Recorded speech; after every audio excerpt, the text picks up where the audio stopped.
When it became clear on election night, or maybe early the next morning, November 5 into November 6, that it was clear that Donald Trump was going to carry Michigan by the way, by the exact margin that I predicted, somewhere between 80 and 100,000 votes. I made that claim, and I told Donald Trump that when he was in Michigan at a visit to Detroit in the fall, when I had a moment to talk to him. I said, you're going to win by 80 to 100,000 votes. He won by 80 to 100,000 votes, and I saw that happening.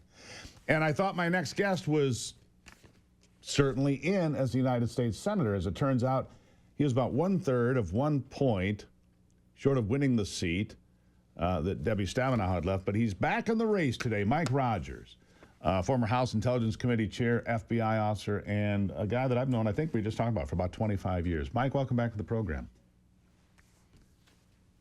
Hey, it's great to be here, Steve. Congratulations on your social media success. That's fantastic. Yeah, we're growing. It's remarkable how much this program has grown. And I'm glad you've been here since I first went on the air on this program, which has been 14 years now.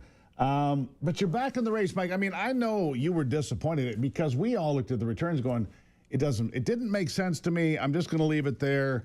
And I saw it not just in Michigan, but in Wisconsin and Arizona and Nevada. I'm like, no, wait a second. How can Donald Trump carry all these states by pretty significant margins, and these Senate candidates somehow came up less than a percentage short?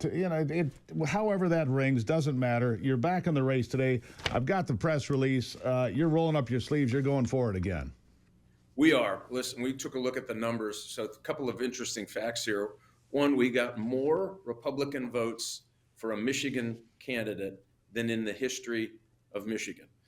So we start out with nearly 2.7 million people who have already voted for us to go back to the Senate and represent them. That's huge.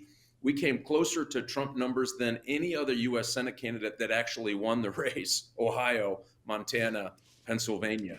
And we were about a little over a point under Trump voters. And by the way, everyone had that. Matter of fact, we even did better than Ted Cruz on Trump voters than he did in Texas. And so it just shows that there's this voter that is low propensity, shows up, votes for Donald Trump, and walks out of the booth. The good news for us, Steve, and why we're so excited about this, we just have to get 85% of people who have already voted for Mike Rogers to come back to the poll and do it one more time. And we're going to win. We're going to win for the state of Michigan. First time. You think with 85%, then you can pull this off? Because look, midterm elections, off-year elections, you don't have the turnout you have, but you circled the thing on the bingo card that I exactly was going to ask you about, Mike. So you got a little bit ahead of me there, which is perfect. Trump-only voters, the voters that it's Trump or nothing. We saw this in 2022. I hope we don't see it in 2020. In order for Donald Trump to do what the people voted him to do, he has to have the House. He has to have a strong majority in the United States Senate. He needs the people that voted for him in 2016, 2020, 2024 to show up for you in November for it to win, right? Absolutely. And again, here's the good news, though. These are people who showed up and voted for Mike Rogers. So it wasn't Trump-only voters. We're going to go get Trump-only voters. We're also going to get independents and Democrats who understand what happened in the last 4 years in Michigan, where under the Democrats, both in the governor's mansion in Washington, D.C., Michigan lost 27,000 manufacturing jobs. You want to talk about a blow to the middle class? That's it. And so we're having great conversations out there. We just need to get people who have already voted for Mike Rogers to show back up at about 85% because of the lower turnout model that we put together. That's really good news for us. It's bad news for the Democrats. And that's why we're excited about this. That's why we're back in this race. We believe we're going to win in November of 26. I think one of the hurdles that would prevent a Republican from winning any race, statewide race, or any race for that matter, has been eliminated. There was a reluctance for Republicans to vote early, mail-in ballots, vote early, whatever. That's gone now. I know I voted early. My wife voted early. A lot of people I know voted early. That was the first time I'd ever done that in 2024. And so that hurdle is gone, isn't it? It is gone. And we're going to take full advantage of that going into this cycle to make sure that Republican voters, independents and Democrats who want to change the future of the country show up and vote early. And then what that allows us to do, by the way, is focus on people who haven't voted yet.